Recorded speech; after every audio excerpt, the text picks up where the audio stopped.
Falcha. Welcome back to Irish Granny Tarot. This is our Saturday book, The Custodians, video number 2, Dolores Cannon, and we're starting chapter 5, Burned Memories.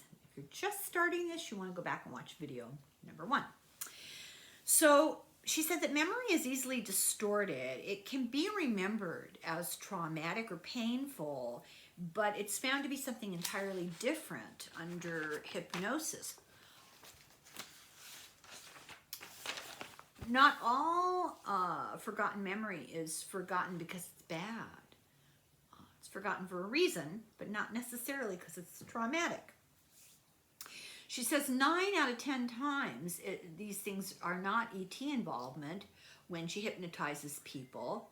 She advises that you should always look for simple explanations, when you're hypnotizing people. The real truth will come out under deep hypnosis. If a person is a habitual liar or a fantasist, their stories don't hold up. So the subject, Fran, is from a small rural Mississippi farm, and she knew that it wasn't ETs. She came to Cannon because of strange lights over the farm. So she's not predisposed to believe this. And she followed these big lights with her car.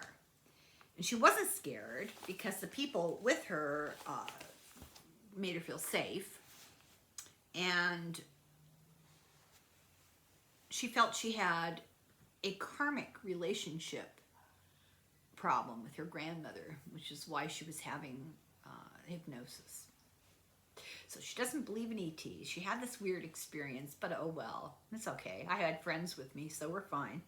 And then she's coming for problems, which she defines as karmic problems with her grandmother. She always felt she must have done something to offend her grandmother. She couldn't figure out what it was. So in trance, she finds herself 7 years old in the middle of bed playing with a toy china tea set of her grandmother's. She wasn't supposed to be playing with it. She thought the bed would be safe because it was, soft. But Father told her that it was okay. And it's not her father. It was a tall, thin being that visited her often. She said it was hard to look at him. He had face like molded clay, no hair, no eyebrows, and his eyes were big and dark. But he was teaching her how to levitate. And while they were doing it, the dishes went up too. But her grandmother heard her talking, came into the room, and boom, everything fell to the bed and the dishes broke. Her grandmother didn't see Father, but Fran told the grandmother that Father was with her, and the grandmother was very upset about the dishes breaking, thought this was a big story. But Fran said that this guy had been visiting her for as long as she could remember.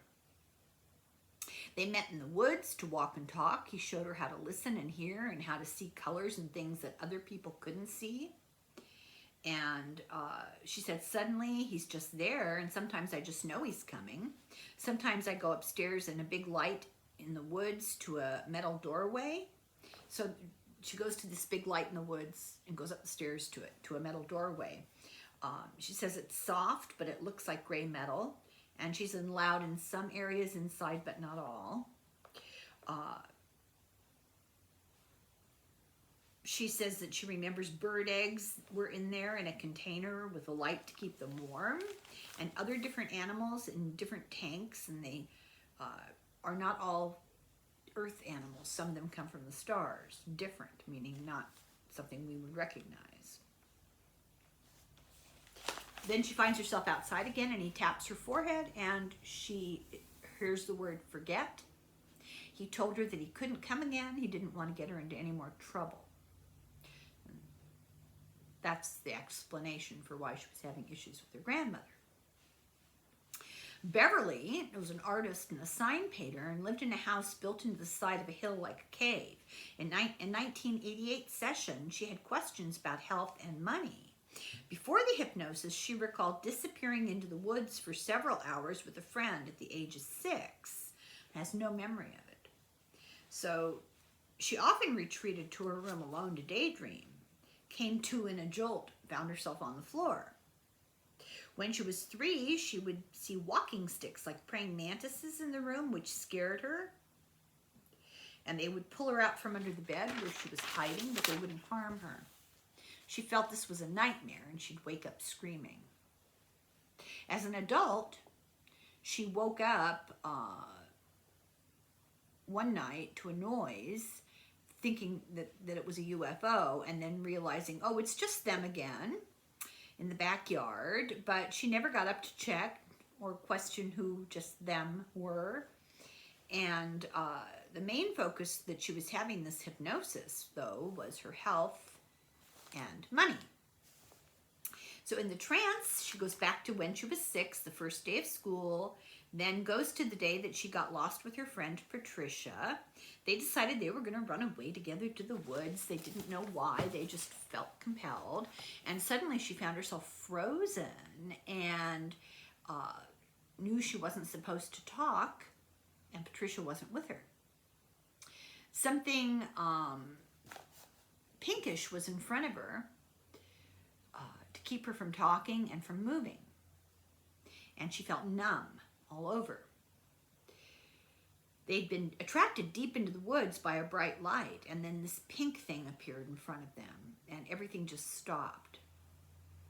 Then she laughs and says, "We're running out. We got away from it. We got out." She doesn't remember what they did in the woods. She just knows it was getting dark and they were going to be in trouble. So Cannon takes her back to a time when something similar had happened when she was 8 or 9 years old. She went out her bedroom window. She got sucked out her bedroom window, and it had happened before, just whooshed out the window through the screen, no damage. She feels like something is with her and talking to her during this rather bizarre process. She felt like she'd gone through this before. The being's presence was friendly. It wasn't a stranger. She felt like she was floating outside and went to a spaceship. And when Cannon tried to get her to remember, she has a sudden bad headache. Then she remembers she's going to a spaceship and being sent to get her. They're coming to get her again. It's visiting again. The ship is like a disc with a flat bottom and a round top and as big as a house and shiny and glowy. Her body really is gone from her room, but her mother doesn't notice. It's like prevented from noticing. She doesn't remember more. She wakes up with a jolt on the floor, and the mother heard her and came running in, and she said, "Oh, I fell out of bed." When she was little, she had recurring dreams of a light in the room and then a number of insect-like creatures, and she couldn't scream. Some looked like grasshoppers and a few were smaller. In the trance, she remembers more about it. They got close to her and poked her face. They held her eyes open, and when she could finally scream, they were leaving, and her mom rushed in and didn't see anything. She told her that giant bugs came to get her, and her mother said, "You had a nightmare." And sometimes she'd go out to the backyard and get her dog in the middle of the night to come to bed and keep her company, because security, you know. Beverly felt she was not allowed to remember everything. Cannon had heard this before, that there's a blocking that goes on, post-hypnotic suggestion.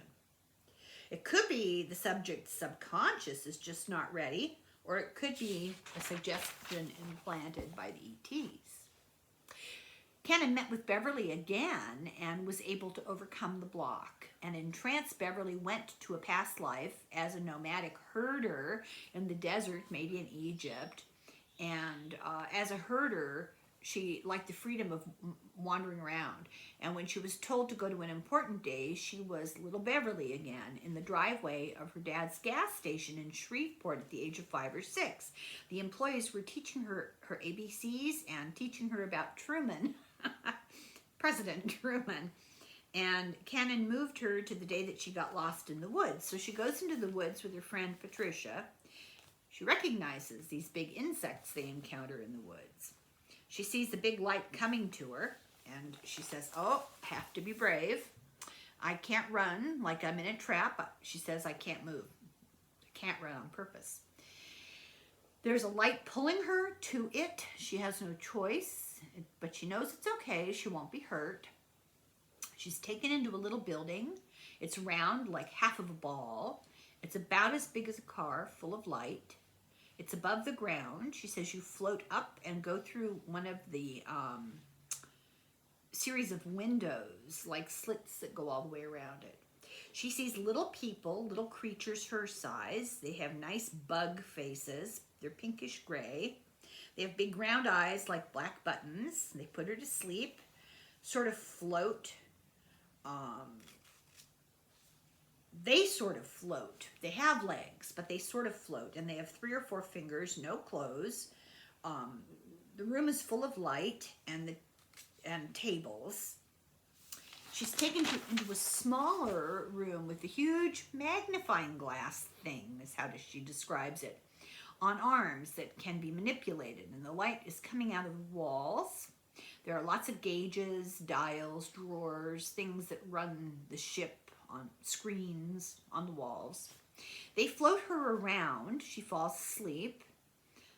She says a light beam is holding her. They examine her closely with a light, and they chirp. They communicate to each other by chirping. They can look through her with lights. She doesn't see her friend Patricia. Then she's running with Patricia out of the woods, and they're laughing. These guys often come into her room at night and take her. They make time stand still so no one else will notice she's gone. There's another type of ET that looks like caterpillars. They're used as escorts, and they're used as nurses to calm her. They're very nice.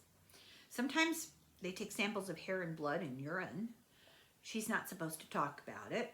When she's awake, Beverly is shocked to hear herself talking on the tape. She just, what?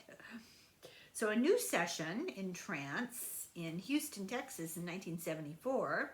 She's getting ready for bed. She's going to go to sleep, and she's woken by a being coming in, a tall male, willowy, ghost-like.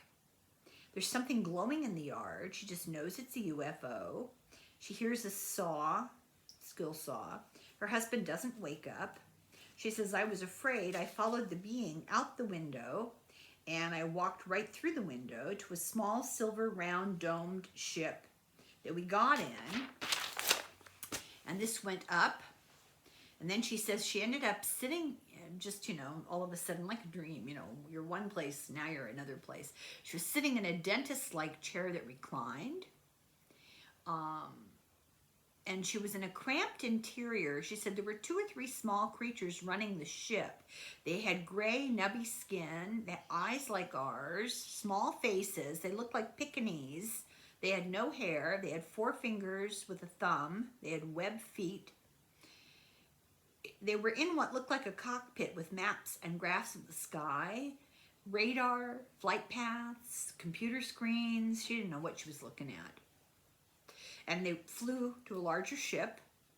The top opened on the small ship, and they went into the bigger one. They went down a long, bright hallway into a room with a table. Beings came in to do a psychological exam. They looked like insects, and she felt like they were pulling information out of her head. She felt helpless and vulnerable, that she had no secrets. They were looking into her past as well. She said they didn't have to ask questions. They already knew. She didn't have to ask them questions. They already knew what her questions would be. And she got taken back to bed. She felt like this did psychological damage because you're living a lie. You have to block the event because no one would believe you, but you know it's happened. You know it exists. She says that it's heavy knowledge to have that there's such mass ignorance in the world.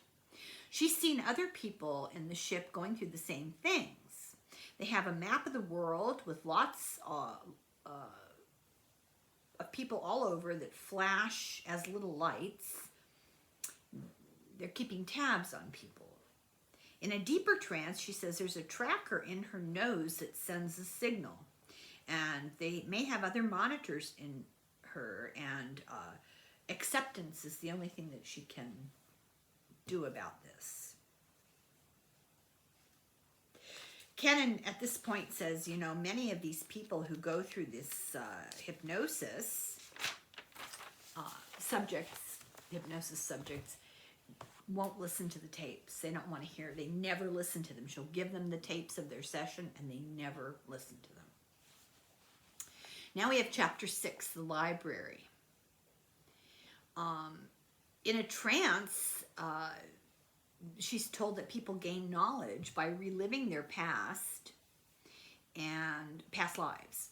And you're confined to your body. You only encounter what you know. And to go into this state between lives, in a trance, it's actually an opportunity to gain knowledge because there's no physical restriction.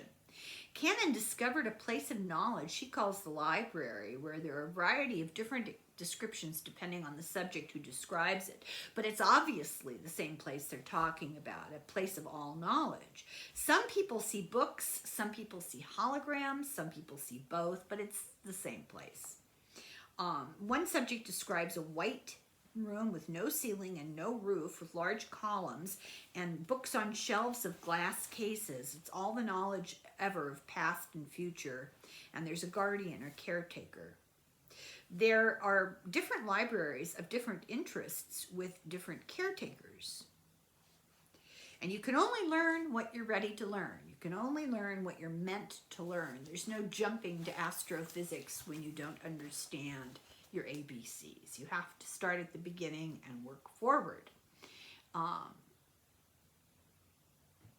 Cannon asked a number of subjects for UFO information, and the information that she got, she put together. There are many planets and many crafts with higher forms of life. Mostly they're on a higher vibratory level. Could be called spiritual, could be called physics. They're in spirit form. To be on Earth, they need physical vehicles because of the density of Earth. Some come from Betelgeuse, that area. They're here because the Earth is in the process of becoming part of a spiritual universe and they want to watch. She asked, do they want certain people to know that they're observing? And she's told, we can't answer. Everything has a purpose and it will be known in time. It's hardly an answer. There are other beings, and their purpose to why they're here cannot be revealed yet because of our lack of evolvement. Before the end of the Earth, we will know. And there are actually 16 planets in our solar system. In the year 2040, a huge planet will be discovered. In the year 3000, another planet will be discovered. And in the year 6000, the last planet will be discovered. Earth is the only planet in this solar system with life like us. Doesn't mean it's the only life. There used to be humanoids on Mars 75,000 years ago, but they misused their energy and they vanished. There was human spirit life on Venus. All planets have guardian spirits, and it's hard for them to condense in the Earth's physical vibratory level. When man finds evidence of past life on Mars, it'll not be made public because we still function from greed and power, and the information would be misused. The nearest star system with life able to space travel is Aldebaran. Never heard of it. We will eventually evolve to join a spiritual confederation of advanced beings centered in light and love. Most, but not all, ETs are good. One group is negative. It's from another federation. They're sort of reptilian, and they come in several varieties from the same place. They bear eggs that are hatched in chambers. They're from the other side of the universe. Their vehicles are more of a cylinder or a cigar or egg shape. They use beams of starlight to travel, and they've been coming here for greater than 1,000 years. You would feel cold around them or fear because they have no love. The moons of Uranus are bases that are for good ETs. Bases are also in our oceans and on high mountains and in the Amazon River and in Australia near the ocean. There are watchers there.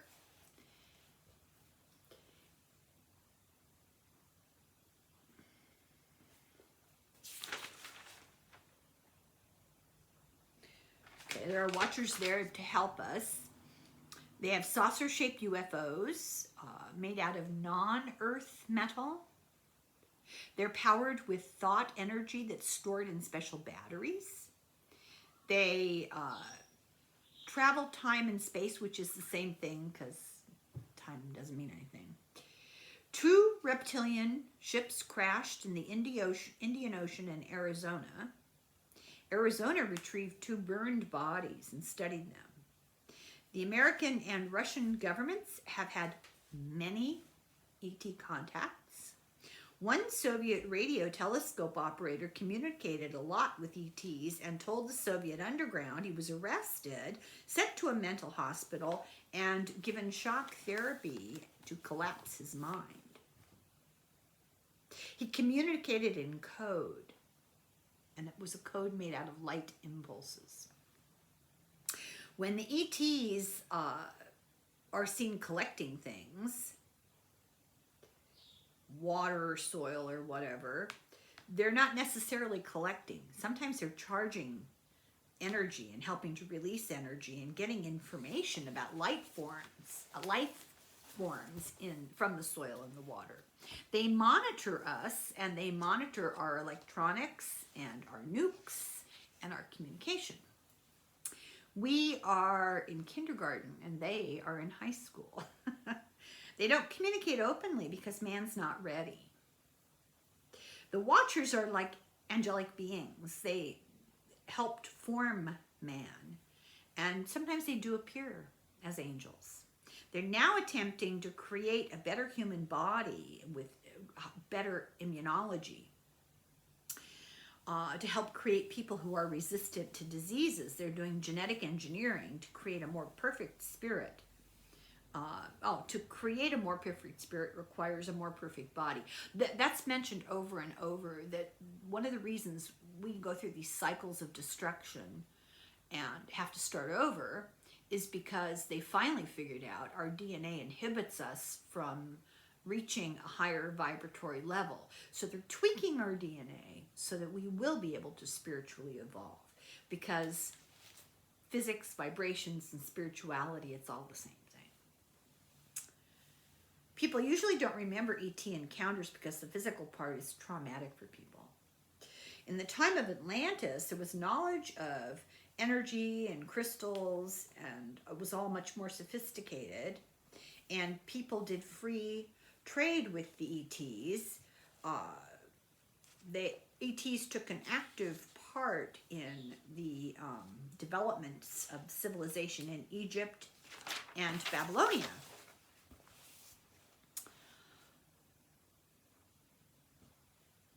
These watchers were called Terrans, Terrans. They're very like us. We're all part of one galaxy. If we join, we will be number 37 in a federation. The Watchers have perfect knowledge of time and space. They're telepathic. If we were like them, we would have no war because they're very attuned. The Reptilians communicate with clicks. 36 Watchers have incarnated around the Earth to help us. Early in history, they bioengineered us, and they used their DNA and earthly primates. They don't do that now because of free will. They can tweak us, but they can't get all involved. The reptilians are not high on a spiritual evolutionary scale. They look down on us as lower life forms, and they're not attracted to raising their spiritual level. Let's see here. It's important to know that after the coming period of turmoil and the earth changes, there will be much smooth sailing. There will be much learning. There will be assistance involving interplanetary travel. You will begin to know more about your universe and all of the many others. There will be assistance from those in other space realms, and you will join in with that. There will be a communion, a knowledgeable on both sides, working together. You have not had that before. Other entities in space have known about you, but you have not known about them, and that will happen. There will be a smooth sailing, quite a relief after the turmoil that has been taking place. So they help because, as they said, we are all one. Life does not begin by accident. Our history is limited, what we understand. Life here was created long before our time. Life forms were carefully planned and organized. So this entity, through the subject, says there are great powers greater than I know of. It's a matter of consciousness that can physically manifest. We are babies in our understanding of our consciousness, and it's a manifestation. Your ability to know is diminished if you don't believe it. When it manifests, then it has a consciousness of its own. Knowledge in this library depends on the head as light. I wrote that down, but it's not making sense to me. The Earth was an experiment in life development long ago. Some ETs guide and watch. Some keep an eye on the military. Thank God. Some keep an eye on technology, and some just do it out of curiosity. They keep track of our evolutionary readiness. We have close interactions with many ETs on many dimensions that distort our perception of time and space. Humans are at a crucial stage in development, and we must handle nukes and technology correctly. We must be ready technologically and spiritually to reach out and to cooperate. The archaic ones seeded us here, and the Watchers, and they first came to balance the Earth while periodically they come to balance the Earth because periodically the Earth gets out of balance. So originally our civilization had a base on the moon until the 20th century. And they left machinery. This is our civilization had a base on the moon. This is the ET talking. And they left machinery. They're trying to help us now, right now, with our health and to extend our lifespan. They have, I'd love to know, too bad that Dolores died in 2014. I'd love to know what they have to say about our unfortunate medical situation of the past couple of years.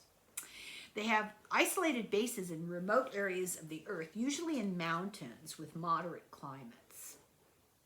They come from other dimensions, so they don't travel space distances. It's about changing vibrations. The asteroid belt was a planet. It was ripped apart by the stress from Jupiter, Saturn, and Mars interacting. So chapter 7, the aliens speak. So she has a subject named Suzanne in trance. And this is the first time Canon says that Canon spoke directly to ETs.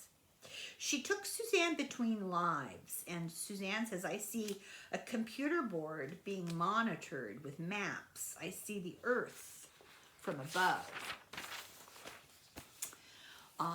They're observing as messengers for a higher force to help mankind. They're all in white. They have round heads, big eyes, and they're short. They're sitting in chairs before dials and switches by windows to the outside. The room is a circle. There's a weird orb on a pedestal in the center, a half a sphere with a flat bottom. It's a sparkling crystal. There's a long tube from the ceiling that encloses with a light coming through. And it's a device for propulsion. It's anti-gravity. It's also used for camouflaging and cloaking. Suzanne is a male, a brother. She says they want my assistance. She's telepathic. You're only given information if you're able to use it productively. Canon, they want to check her out. They're not so sure. And they scan her. And she doesn't see anything. She's told through this subject, now we're going to scan you. And she said she could feel something weird. It felt fine, but it was weird. They told her you are a bridge for information. You have an ability to write, which is very necessary. And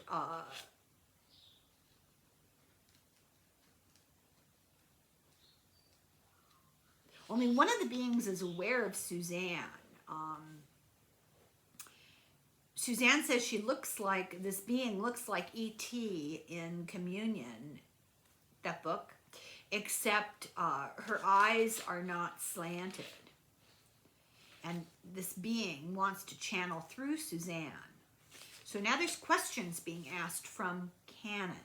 And one response is they're in a craft, and Suzanne's voice changes, and she says to Canon, we mean no harm.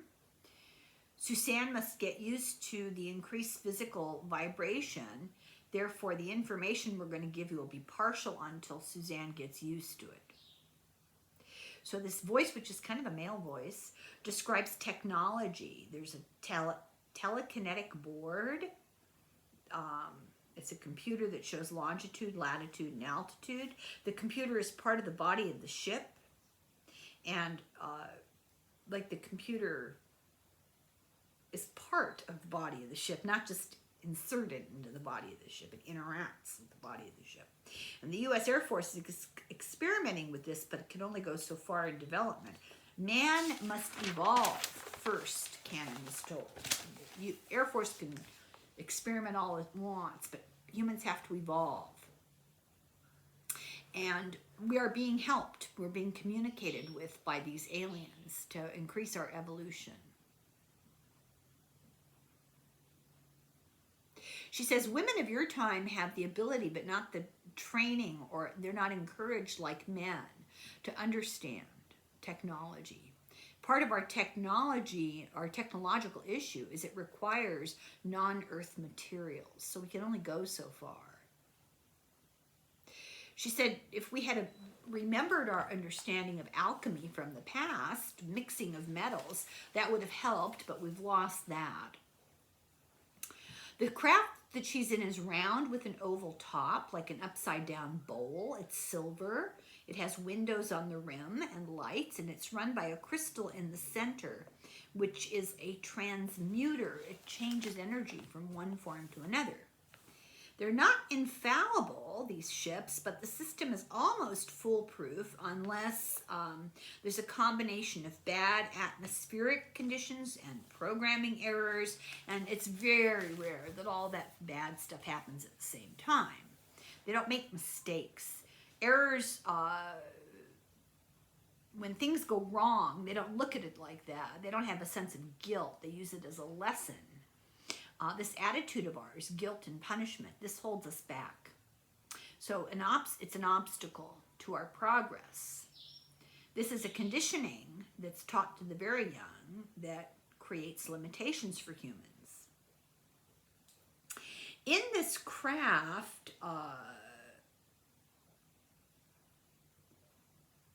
it's set to a vibration of a place, and then boom, they go to the place. That's how they travel. They can't stay in the vibration or the atmosphere or the bacteria of Earth for too long. So they have these mother crafts they go to. They live beyond the northern star, 5 stars past the northern star. They say something like Centaria. They're light years beyond our galaxy. They send their information back to their planet telepathically. They travel far and wide. They spend long periods in Earth space. Craft is much more durable than Earth material, so it's okay for them to be gone. They only take in fluids in an emergency. The atmosphere inside the craft preserves their body. They don't get old. They don't have old age. They use visualization to not age. A mind boggler. They have a special fluid they use to repair injuries in an emergency. It's usually injected. It's kind of like a vitamin solution. Oh, and this is bad news. Taking in food is aging. Oh, God, I must be 1,000 years old. Humans couldn't live in their craft unless they were put in a certain trance-like state. They might experience shock at the whole experience. Not just psychological shock, but actual physical shock because the environment is so different. Some ETs that are not in the council treat people like experimental animals. But these ETs say we're not like that. We honor life. A few rare beings have been taken to their planet, but they have to be transported really, really quickly. They usually ask to go, but then when they've been there a while, they get lonely. It's too much of a shock to make the return trip. So the human body has limitations. The speed of the trip and the vibratory level of the trip is just too much for the physicality of the human body. There are humanoids that are more evolved who can do it, but not us, not we humans. These other humanoids are of a higher vibration, and they can be chameleons on Earth. They can come here and blend in and we don't notice them. But they're really energy bodies. They don't have bodies. They're energy. They can assume an image. There are many forms of beings in the universe. They use energy to manipulate an altered consciousness in humans, and they deal with people who are afraid to face them in real life. Hypnosis involves the electrical transmissions across areas of the brain that store data, she's told. Suzanne gets information, and when she's awake, she remembers Big Eyes. She was told to imagine a triangle if she wanted to reconnect with them. So Suzanne is becoming more aware of what's going on, and they say she's ready.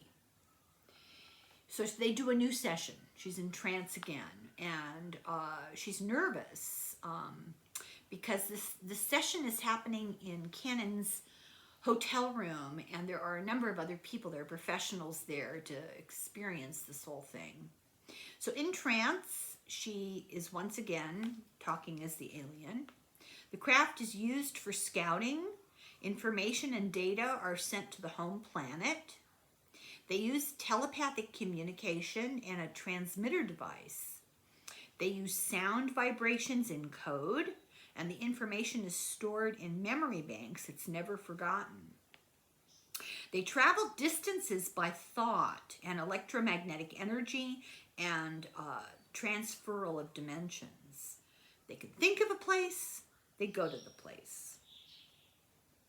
They say that thought affects physical objects around you, and you can get them to resonate with you. We will reclaim this ability. We've had it before. When we become more responsible, we will become capable of doing more of these things again.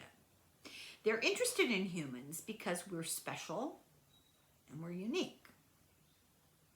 And our environment is too.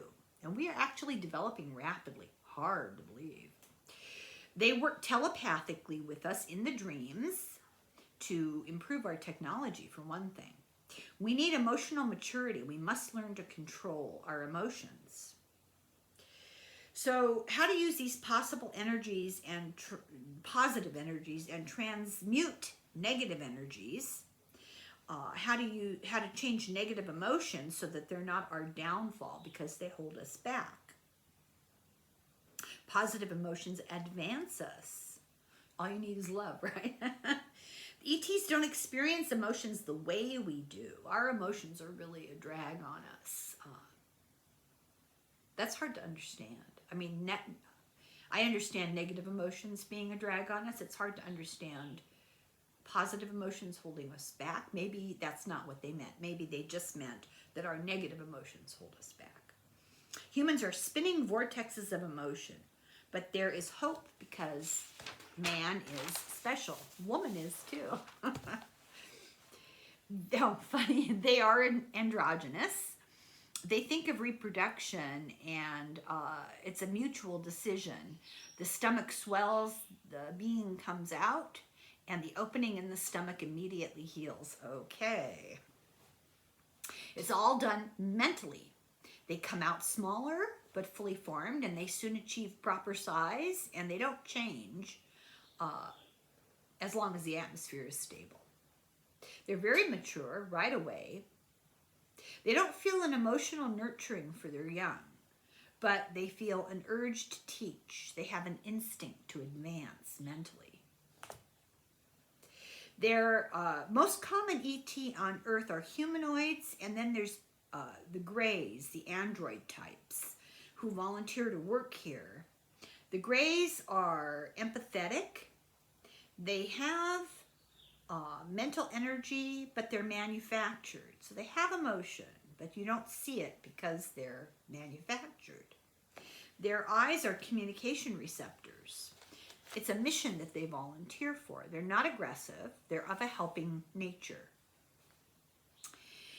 Individual outcomes depend on free will. It's all about free will. The ultimate outcome, group outcome, for the raising of humans to a universal level of awareness is for sure. It's a certainty. It will happen. Just how long that's going to take is anybody's guess. The androids are creations. They're not procreating. Their bonding process is given through a bonding process. They're given a life force to be empathetic. So there are humanoids on board these ships that are not seen by abductees. Many people have volunteered to contact these beings. Human life is not an accident and not the creation of God in his image. The Bible is completely incorrect. Life on earth is given by those now returning. They're allowed to come, life on earth, to examine the fruits of their previous labor. There are other dimensional, higher vibratory life forms in our solar system and on our planet.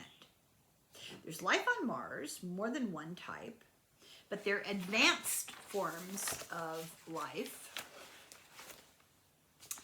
There are also lower animal life forms on Mars that help with the substance that the planet is made of, which sounds weird until you realize we have bacteria in our soil. I mean, that's how compost is made.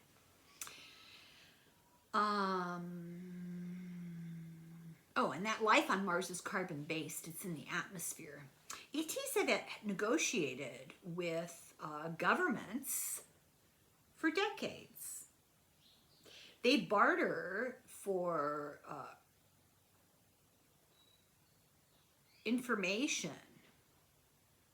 Governments barter for information, medical information, information about energy sources, and information on lost astronauts. So that perked me up. What are they talking about?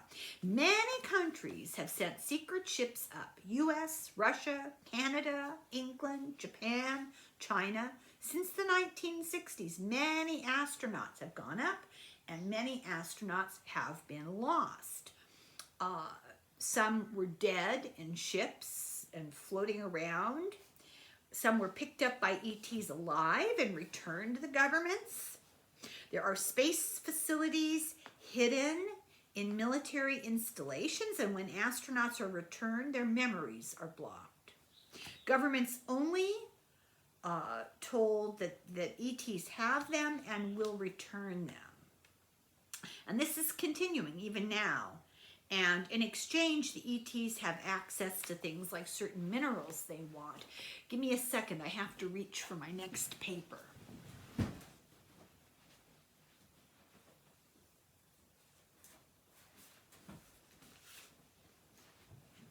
Sorry about that, I didn't think I'd get that far today. So sometimes governments let them keep the astronauts to study. The ETs let the governments decide who to give them.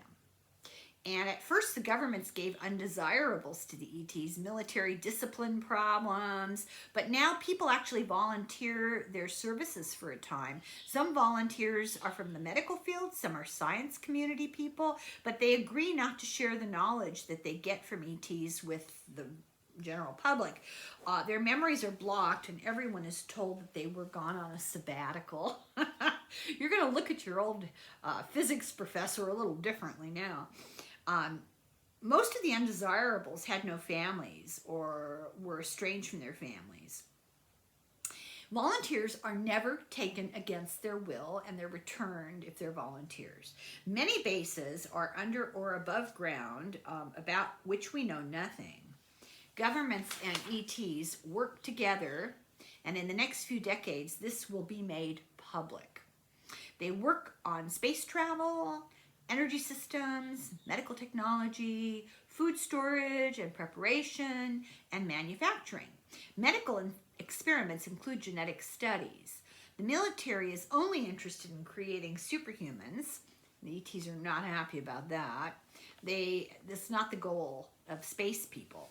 The superhuman experiments have not gone well. And the ETs had a big fear that that could all get out of hand. Humans are focusing now on eliminating genetic problems. The ETs are wanting to rather focus on creating a higher realm of beings with greater abilities. Emotions are a human trait that's not relevant on other planets. Hybrids have been created that have been horrible, but horrible is relative to the source of the hybrid.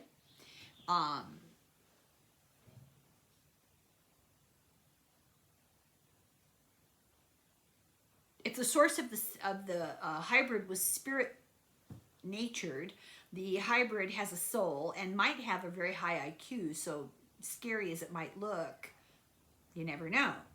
And if they're robotically natured, they have no soul and no intellect. Many are taken to other planets that are more open to them. Some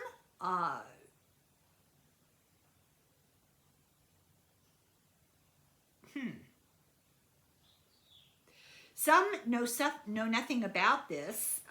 It just depends on their personality. So what they're saying is these hybrids are made, and some know that they're hybrids and some don't, and some are kept here and some are sent off. Sometimes the president of the United States is not even aware that these experiments are going on. It's decided based on the personality of the president. Sometimes the president is the last one to know something or doesn't ever know at all. Area 51, here's some interesting news. It's not aliens at all. It's strictly military experimentation. The ETs are not involved in military ventures. They don't want to be involved with military. Sometimes, this is why, because the military misuses ET technology. For example, they gave them the stealth bomber technology, that they gave them that stealth technology. It was not intended to be used in military bomber things. It was intended for travel, but the military took it over. And then the ETs realized, okay, these people are even less evolved than we thought. Area 51 is military experiments are for increased military speed and weapons and shielding and that kind of stuff. There are those in control who want power over everything, both the humans and the ETs. And they're devoted to developing mechanisms to grab and take control. Bush in '87 knew about the ETs. And a book that was written in 1998 said that Area 51 had been closed. But she kind of closed. And in the next 3 decades, it will be known. So pretty soon, I guess. ETs are hoping to form an alliance with Earth. Oh, God. Good luck with that.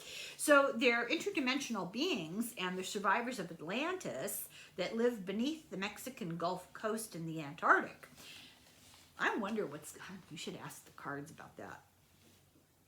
The Earth is a solid core with a floating mantle, but not a continuous mantle. It's not hollow, but large areas of it are hollow.